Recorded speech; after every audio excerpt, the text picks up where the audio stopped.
Yep, that's right, boys and girls. The one that makes me cave and make the additional discussion video. It's not Jean, the character I grew up with, and he developed in all of this, taught me all these lessons, and I was able to grow as a person alongside him. And it's not RWBY imploding in on herself, and it's not the bees doing a big heckin' buzz in the big gay clouds. No, it's because I can't stop thinking about how much I want to marry the goddamn ice cream murder woman. Anyway, hey, hi, ho, and howdy, everyone. Yeah, so I'm just gonna jump in and do a little bit of an extra talky video here. Obviously, you know my style. This is gonna be terrible to watch. You don't want to watch it. But if you want to, it's there. Not scripted or anything like that, but I have some things I would like to discuss. I also, again, wasn't sure whether or not I was going to be able to even record anything else at all this week, because of being in an extraordinary pain in the heart and soul. Because of the cute ice cream lady who does all the murder that I want to marry. Anyway, yeah, so I kind of just wanted to take a little bit of an extra moment here to talk about Neo. Yeah, so, one last quick warning before we jump in. Don't watch this if you haven't seen episode 8. You should go watch episode 8. Also take care of yourself. It's fucking rough. Anyway, as long as that's all out of the way, we can work together here, and you can listen to me, simp and cry. Anyway, so, yeah, I really I wanted to talk about Neo a little bit, because while I did get to talk about her quite a lot at the end of my discussion in my reaction, I think there's kind of a few things I wanted to kind of talk about a little bit more, and also just because I like the character, so I just wanted to talk for the sake of talking.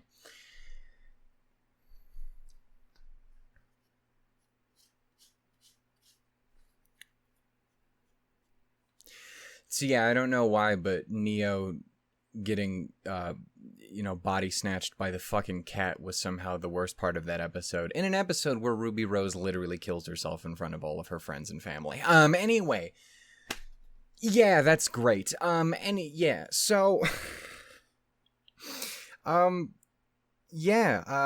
gotten to rewatch the episode quite a few times now, and it gets harder every time I watch it, actually. I tend to get specifically more weepy as time goes on, apparently.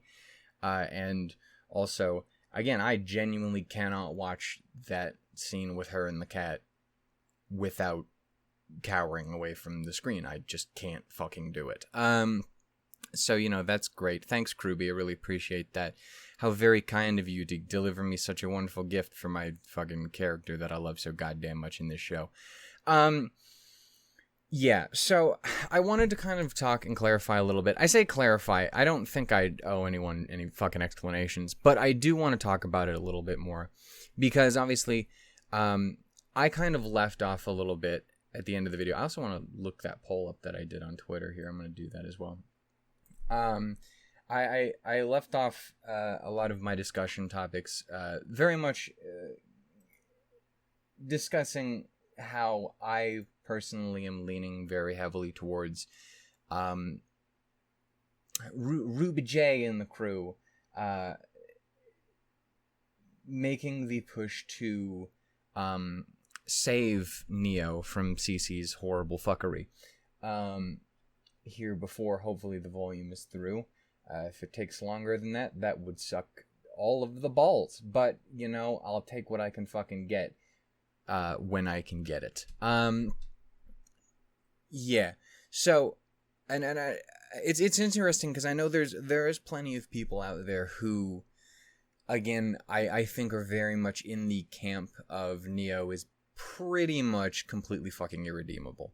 I know there's obviously, again, she did just spend the entire previous episode we just watched convincing the main character of the show to kill herself.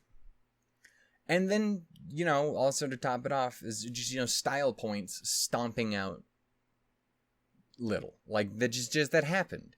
She hit it with the swoosh at the end, too. The fucking flourish of fuck you. Like, it's... I fully understand that there's going to be plenty of people who are pretty goddamn anti, helping Neo. Whether that's, and like whether or not that's saving her or not, allowing her to potentially switch sides should it go that direction, or just save her so we can beat the shit out of her ourselves. Like whatever your personal vibe, throw her ass in the volcano, as I put it on the poll. I didn't say throw her ass in the volcano. That's what I was thinking, but that was probably because I was thinking about her ass at the time. Don't worry about that's not the priority. Anyway, I need to hold on to the laughs that I can right now. Okay. Yeah, so I know there's going to be plenty of people who that is kind of a non-starter for a lot of people. And I'm actually, it's interesting because, again, I did a very unscientific little poll on Twitter just to kind of get an idea of what people were thinking. And it was nice to see that, at least for the most part, I'll see if I can edit it into this. I'm so bad at editing things. But, that it seems like at least the majority of people that had seen the poll was of the mindset that they either actively wanted to see Neo get saved, which I do also think. I'm certainly not the only person, even not just because, Neo is such a fucking wonderful character that I love so goddamn much, but also just because, in that very episode, it's not like we see her have both, incredible, strife when she actually gets what she wants, then realizes, fuck that. Well, what the fuck now? Like, what was any of that? Did that even fucking mean anything? She's completely fucking brain broken after she actually gets what it is that she wants.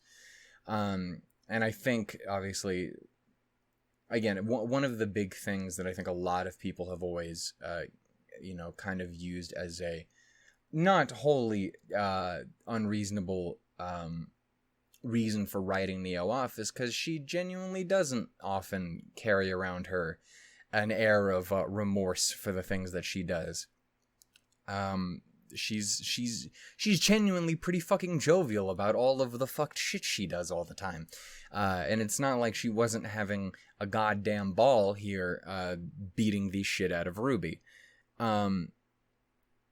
But I think in that moment, that really allowed a lot of people to kind of get a look at, realize, like, oh, yeah, no, she's just been kind of driven by this fucked up headspace she's been in. That's going around in the RWBY universe, apparently. And, now that that's gone, now that she got what she wanted, I guess, or what she thinks, and now that's all that's happened, she just doesn't have anything left. She doesn't have friends. She doesn't have family. She doesn't have a home to go to. She doesn't have, like, there's no one, like, even Roman's, like, or the fictionalized, idealized version of Roman still in her head, her little imaginary Roman friend that she's fucking around with. Like, even they're like, hey, isn't this what you want? Like, now you can just fucking take over. Like the Ever After's your bitch, honestly. Like, you have this shit on lock. Ain't nobody can stop you so long as you're not fucking catatonic in a chair. Then it turns out very easy to stop when you don't move and are just having an aneurysm. Fuck that cat, by the way. Anyway, yeah, so even that little idealized version of Roman jumps up in her head, and she denies it because that's not what she wants. Like, again, don't get me wrong, a lot of Neo's personality has always been she just kind of wants to be free and be able to just live her fucking life and not be completely crushed under the control of everyone around her. Once again, a theme that seems to be going around in RWBY and has been for quite some time. But, like, again, and a reminder, as always, I will always recommend people go ahead and check out Roman Holiday if you have not. Number one, it's just my favorite of the novels released to date. Also, again, as a Neo superfan, it's fucking fantastic for kind of illuminating why she is the way she is. Her past, her backstory, what makes that girl tick, and why she's so goddamn adamant about killing RWBY. Let me rephrase that. Why she's so goddamn adamant about getting RWBY to kill herself. Anyway, Yeah, so it's worth a watch. It's not mandatory, but it's highly recommended. Yeah, so like yeah, when she gets everything she wants, then she has nothing left to go for. She doesn't want to just take over the world. She wanted to be free of this bullshit. She wanted to get back at the person who took away the thing that she believed gave her her freedom, not realizing, again, something she still really needs to understand is Roman's a shithead. He's the fucking worst. He was always the worst. He's a terrible person. Don't get me wrong. I think he's got a really great moment at the end of that book.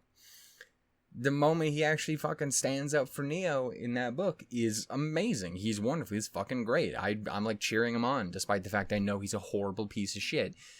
But he's standing up for my girl against two people who are arguably somehow fucking worse. Anyway, I know I shouldn't revel in death, but I'm not gonna lie. Seeing dead James and Carmel there in those portraits was satisfying, and Roman's little kick on James's feet made me do a big happy. As fucked as it is.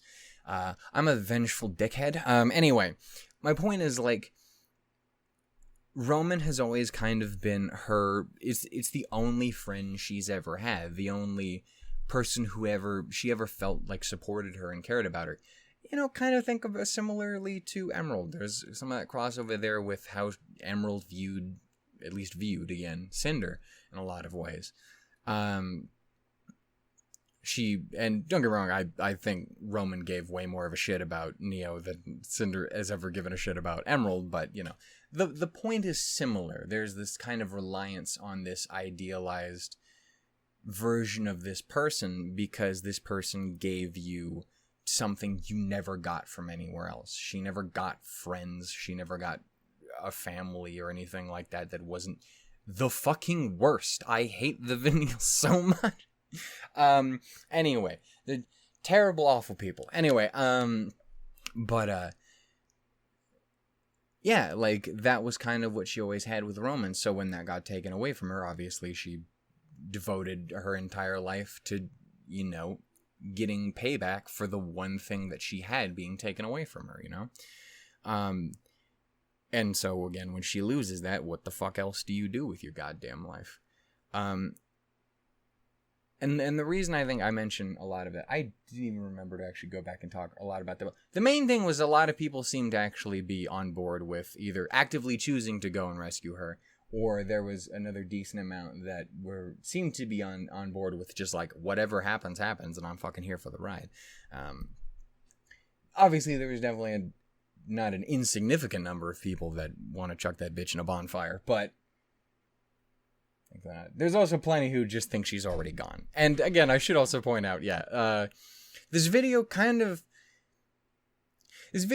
falls flat and becomes pointless if she's already dead. If Cece possessing her killed her, well, I gotta be honest, I'm just kind of talking to myself at this point as some sort of coping mechanism. I realize that's already what I'm doing, but you know what I mean. Point is, I think a lot of people saw that, you know, her hit her break point after getting what she wants from RWBY and realizing that, nah, she's completely fucking empty without that. And I think a lot of people will take that as like, okay, cool, so she's empty. Fuck her, I don't care. But there's other people who realize, okay, so she's completely fucking empty. How do you fix that? It sounds weird to say use that to your advantage, but what I mean by that is this person is broken and empty inside, and that person, the thing that made her so broken and empty was not having love and support and family and friends and people who cared about her, people who liked her for her, who gave her a fucking chance, people who let her be comfortable as herself and shit like that. Again, I think the Neo persona in a lot of ways is a problematic one, to say the least. But I also think that was something that, again, she couldn't be or she couldn't do without Roman kind of giving her that backup. As shithead of a shithead as he is. And I think, again, having that empty space there shows there's a lot of room to reach her. I think that shows that there is a lot of room to fill that void, to fill that empty spot in her that she fucking needs. And not with a fucked up murder cat. But I think there's a lot of room to give her those friends and family that she needs. And I don't, that's definitely not a inherently new thought in regards to Neo, but that's all she's fucking wanted. She's finally, I think, again, assuming she's not goddamn dead, realized that the revenge thing wasn't what she wanted. She just wanted to be fucking loved and to have friends who cared about her and shit and who would protect her. And I think now that she realizes that, hopefully, assuming she's there, it's really horrible to think that she's there just living stuck in that head while Cece's fucking around doing whatever the hell they want. But I think she realizes that, and I think that presents an incredibly significant opportunity for, again, Ruby and John to jump in and actually save her. Now, there's a couple different things that I need to talk about on this topic. One is, like, how do you do that? Obviously, the cat's a problem. And now my idea, I think, in regards to this is how... I don't know how you tackle it, but I think I understand maybe what the goal is, what the... I might not know the exact plan of attack, but I think the main idea is you, again, need to reach out to her and, you know, give her something to care about again. You need to make her feel not empty anymore.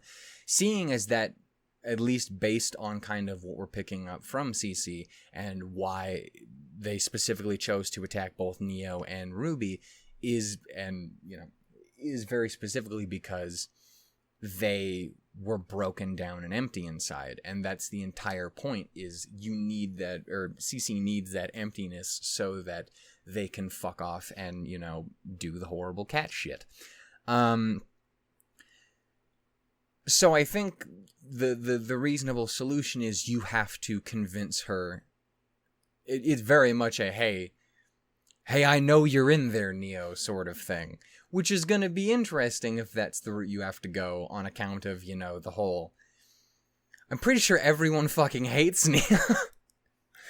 But I do think it's important. And I think that's the main plan of attack. Because I think if you can bring her to the surface, that's what kicks the cat out. And that's what, you know... And I still fully, as I've talked about this before, I still very much so think that Cece's going to stick around. I think Cece's going to make it to Remnant. I think they are going to find Salem. I think they're going to fucking get along fucking swimmingly, which is horrible for everyone else. Especially because that, you know, again, while their motives are different, they have a very similar plan of attack as well. They have the same goal. They both want to bring the gods back. Cece wants to talk to him, wants to figure out what the fuck their goddamn problem is, and to be honest, I don't like this fucking cat, but I'm curious too, because I hate these motherfuckers so much. Every goddamn thing that's ever gone wrong in RWBY is at least partially to blame on these two goddamn dipshits.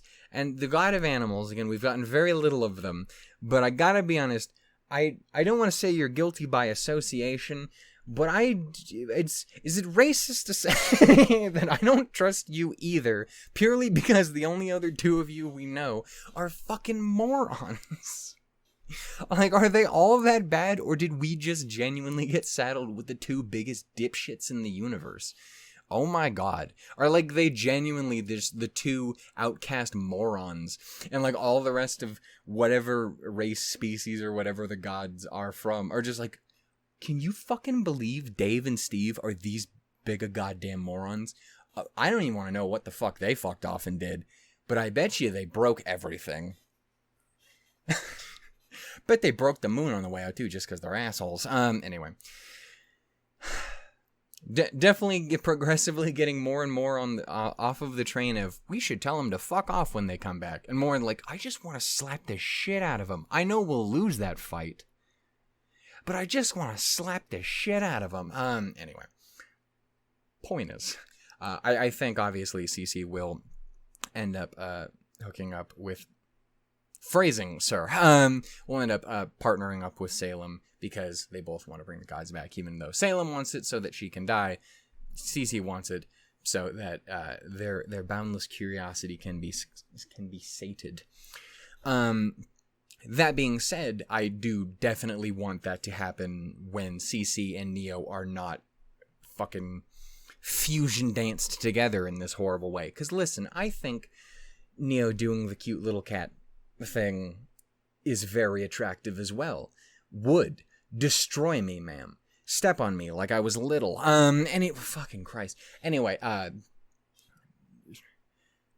perfection. But my point is, I also don't like that because of the context. All of the free will she no longer has on account of being puppeted around by this dipshit of a cat. Also, the one thing I think I have to help balance to allay my fears on this front is CC's negative version, the design he has, or they have, my apologies again, they have when attacking Neo actually kind of matches the grim Salem color scheme, so I think it makes more sense if they're not in Neo's body so that they can do that. That's just a bit of like creative mind that I have going on there to help give me peace. It's not really working, but I'm holding on to whatever fucking threads I can.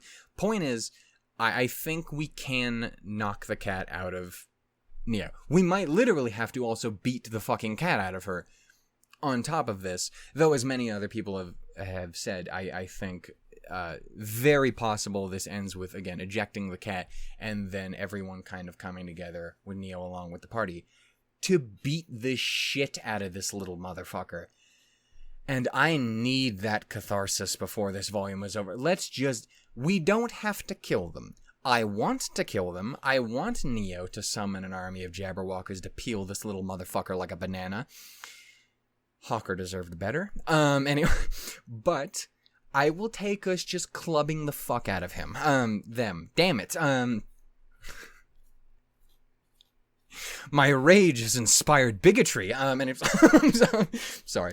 Anyway, the point is, again, I don't know why it's so hard for me. I always fuck it up with the cat. I don't fuck it up with little, but I always fuck it up with the cat. Anyway, point is, fuck them. Anyway, point is, I think that's all very possible, and I think that's how you go about it. Again, you have to kind of convince her that there is something more to that. Now, again, not only do I want that, obviously, again, just because I fucking love Neo. Again, she's like my third favorite character in the show. Very close behind both Penny and very close ahead of RWBY. I genuinely adore her as a fucking character. But like, I think the other reason, I think there's a very specific story and thematic reason as to why they need to save Neo. And I would also like to make this clear. I fully understand if Neo dies. Like, straight up, I fully understand if Neo dies, whether it's at the end of this volume, or later on in the show, or whatever the hell, or if she just fucks off after this, if she stays in the ever after, whatever happens. If we never see her again after what transpires here, I understand. It's gonna be a bummer, but I'll take it. One, because it means she's not, I was gonna say she's not dead horribly, but she's not being puppeted around like a fucking meat suit by this little piece of shit. Which again is horrific considering that's the biggest fucking fear and, trauma she has from as a kid is horrible, controlling, lack of free will bullshit. But I think the other, I'm fully expecting that as a possibility. And while, again, I'm not going to be happy about it if that is what happens, I would fully understand and accept it as long as she can at least go with some fucking dignity. Again, I understand there's a lot of people who's like, she doesn't deserve dignity. I think she does. I think most people do. Even the people I hate very dearly. But I was about to say some mean shit to some certain people in the community. Anyway, point is, I'd rather not give them airtime. Anyway, point is, I think I want to see her not have to go like this, because it's such a fucked up way to go. Again, both for her as a character, but just also in general. Again, it makes me viscerally fucking sick.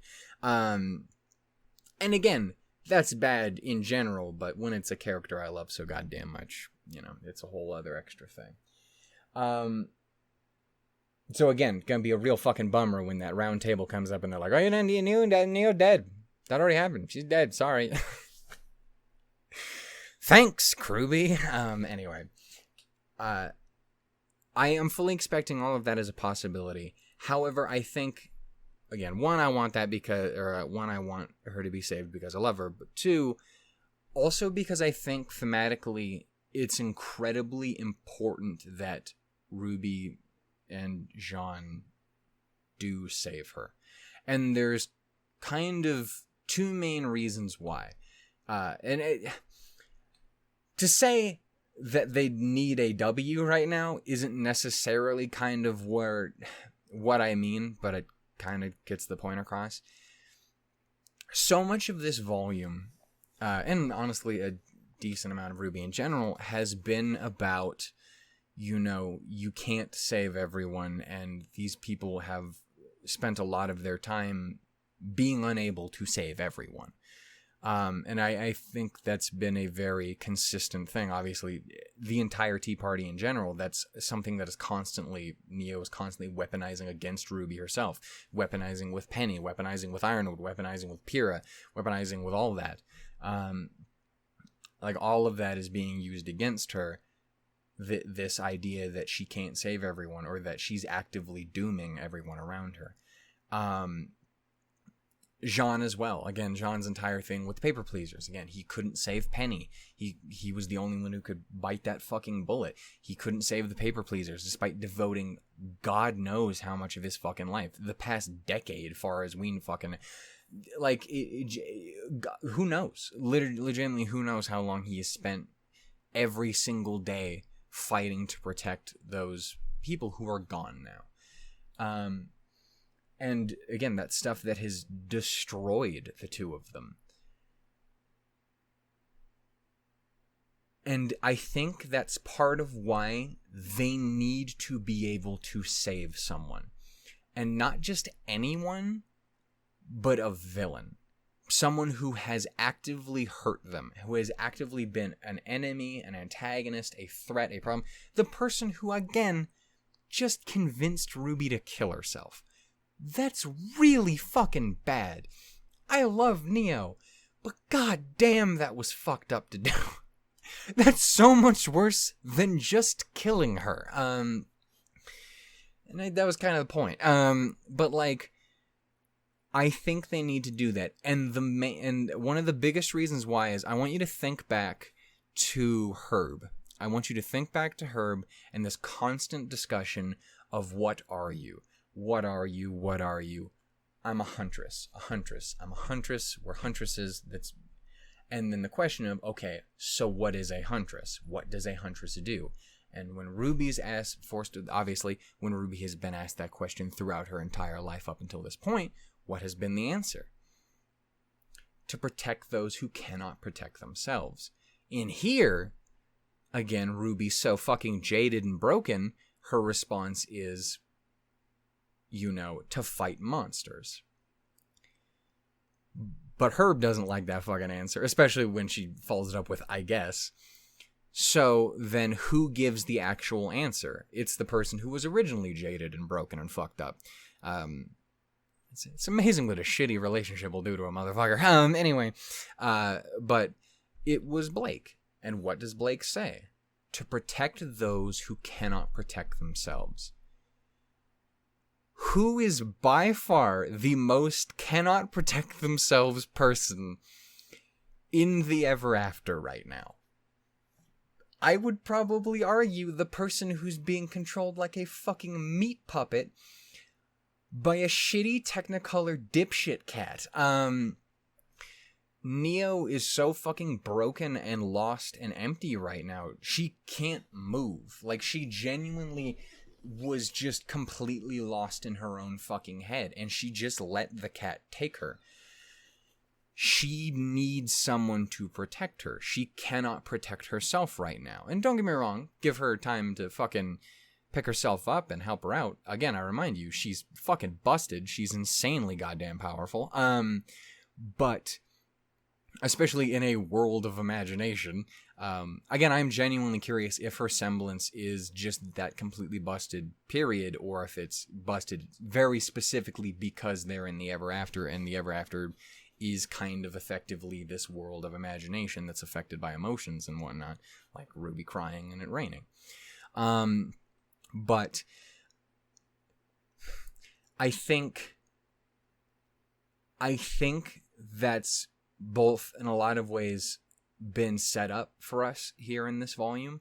This realization that this is the root, this is the thing we have to truly hold on to and become resolute in. And again, this obviously fades a lot into the question of what's going to happen to Ruby, how she's going to ascend. Is she going to cast aside this identity she's had entirely, whether that be the visuals, whether it be her weapon, whether it be her job, whether that be her name, whether it be fucking her eyes, whatever the fuck it is.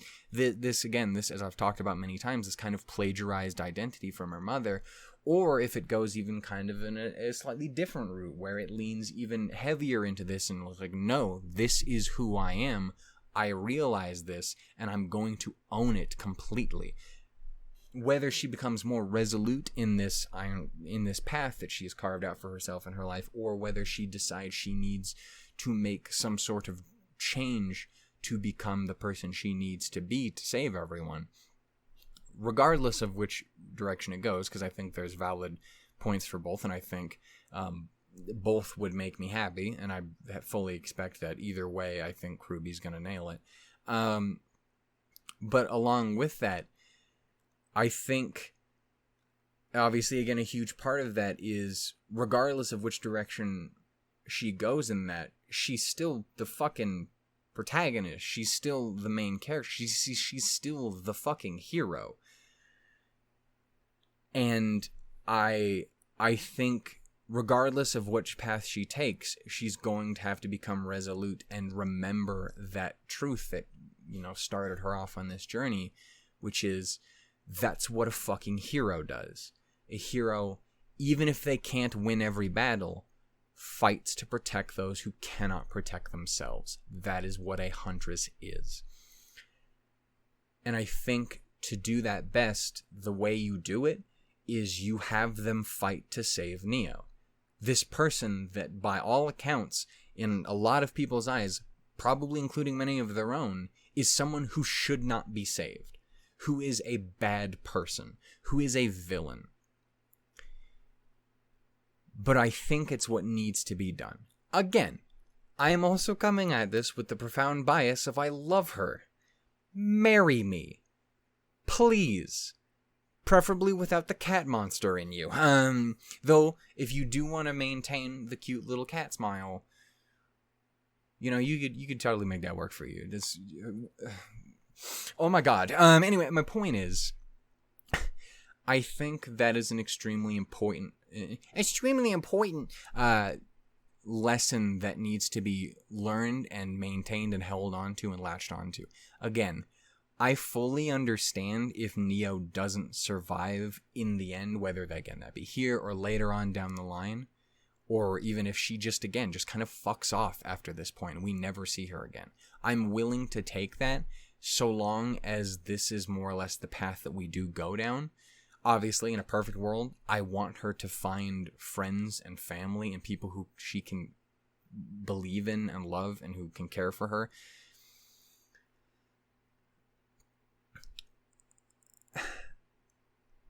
I don't want it to end like this. Because she's a shithead. I get that. But she doesn't deserve that. I also think it's important because I think a lot of people over the years, especially because of Adam, a lot of people have had this back and forth fight with themselves about our heroes and what and the fact that they're willing to kill in certain situations. Flat out, like, at no point has it ever been a thing where, like, they're not willing to kill someone if they have to. But I think a lot of people will misconstrue, again, the reason why. And I know they will, because a lot of motherfuckers can't watch what's happening on the screen and what was happening in that moment with Adam. They tell him like 8 fucking times to stop and fuck off before they have to kill him. And it's pretty much after he's literally trying to stab the shit out of them that they have to go for it. But again, that's the thing, like, Neo isn't doing that. Neo is completely fucking gone right now. Again, even if she's not dead, though I desperately fucking hope she's not, after she got what she, again, thought she wanted from RWBY, she was gone. She wasn't fighting anyone. She doesn't care. She doesn't know what to even do. She's not a threat. She isn't Adam. She isn't actively trying to stab them to death. She just is completely fucking broken. She's unable to protect herself. And I think that is an incredibly important thing to remember. Don't get me wrong. I still have no doubt in my mind that they all fucking hate her. But they're not monsters. They're not murderers. They actively protected themselves in self-defense against Adam. They didn't kill him because he was just kind of a dick. Like, that wasn't what happened. And again, there will be people who try and argue that is what happened, and those people are fucking morons. But the majority of us are normal people who have eyesight and a semi-functioning fucking brain. I am a moron and I've got this shit on lock. But like,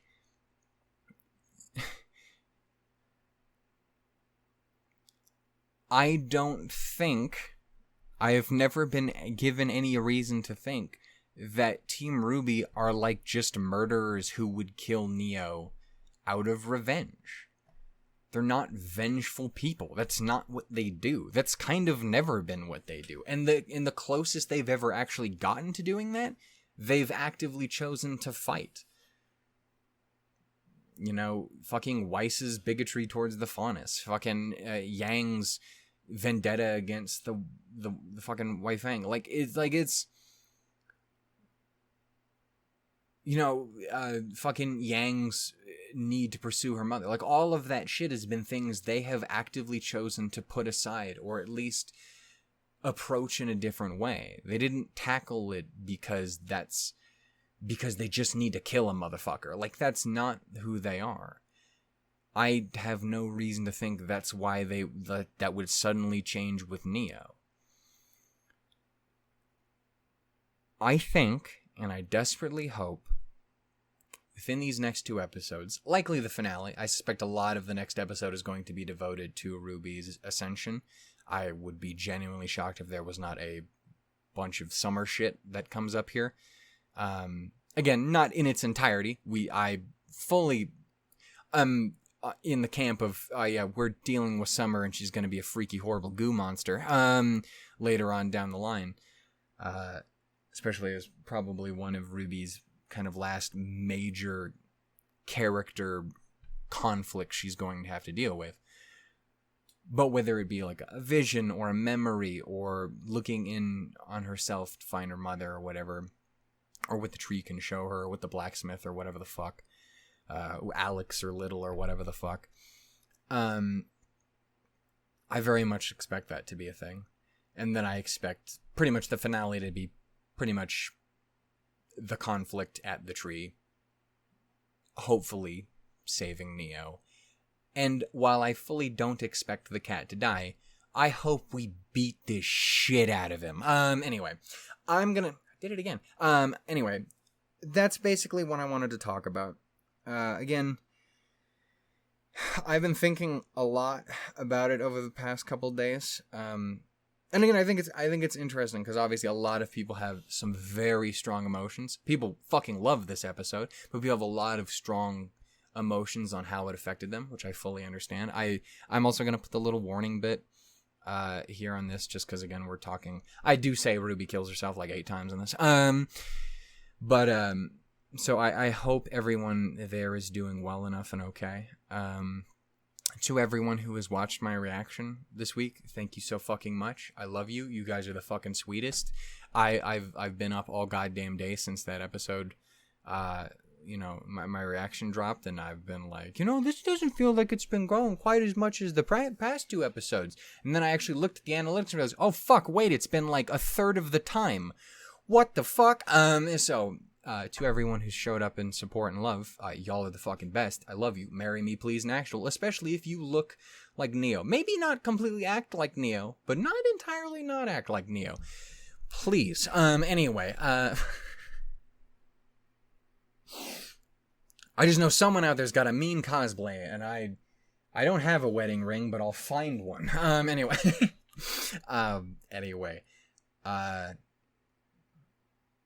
It's been, for the sake of the joke, but also I'm dead serious. It's been a complicated week for being someone who's down bad for Neo. Oh my god. Because I want to be just a terrible weirdo, but also, like, I'm so upset and grossed out by Neo at the moment. Again, entirely not due to her, entirely due to this fucking cat.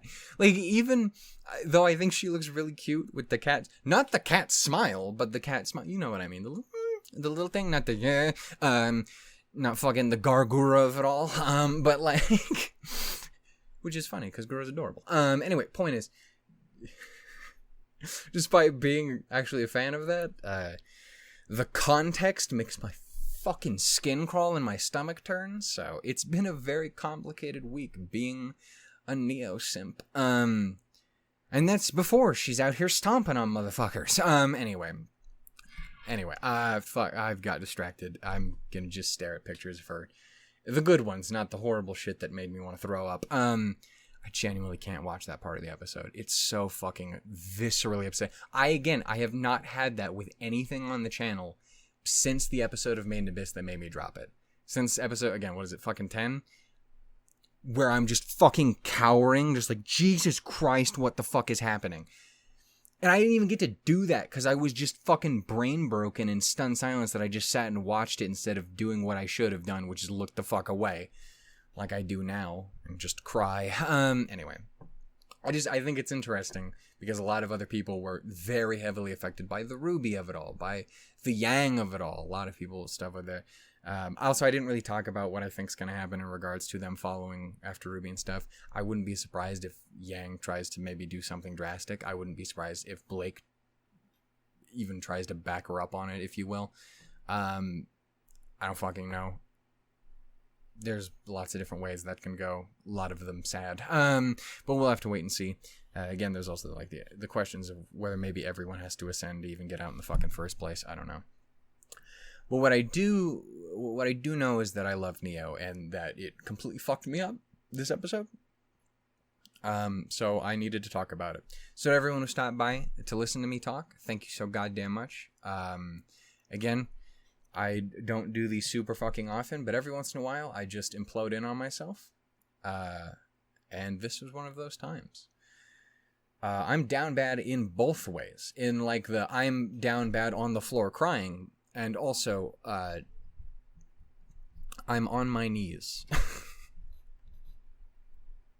Don't make the joke. Don't make the... Motherfucker, I don't remember who did it, but you sick, twisted fuck.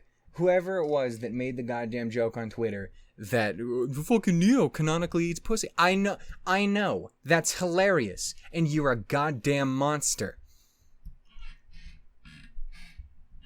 So anyway, I'm on my knees. Anyway, we're gonna go ahead and end this episode.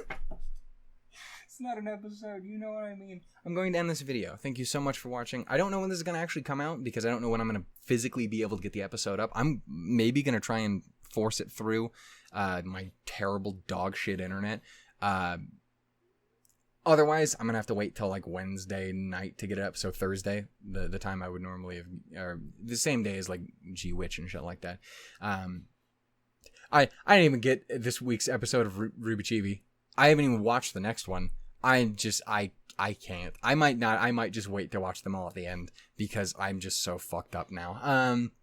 Anyway, point is, thank you so much for watching. If you guys enjoyed, give it some love. I would love to, again, hear your thoughts and comments down below, especially if you, like me, simp aggressively for Neo. Stay away from my wife. She's mine. That's right, Cal. I will fight you on this. You'll win, but I'll do it. Anyway. You'll kick my ass. But it'll be the thought that counts, you know? Anyway, I'm gonna go ahead and go. I love you all dearly. Take care of yourselves. Be well. Again, be careful rewatching this fucking episode, whether it be reactions or on your own. Take care of your fucking mental health. Know that I love you. You specific. I don't know who the fuck you are, but I love you. Be well. Take care of yourself. I'm very glad you're here with us. And I'm going to go ahead and go and stare at pictures of Neo. Preferably good ones that don't make me profoundly upset. And I'm gonna really hope she's not dead, because otherwise this video is pointless. And also, I'm gonna cry. More than I already am. Goodbye, everyone. Love Ruby. Love Neo. I was gonna say love Flat Little. Again, I get if people hate her. It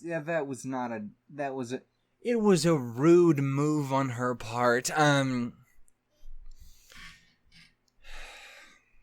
But love Neo anyway. I'm gonna go ahead and go. Bye, guys. I love you all. Just not anywhere near as much as I love Neo.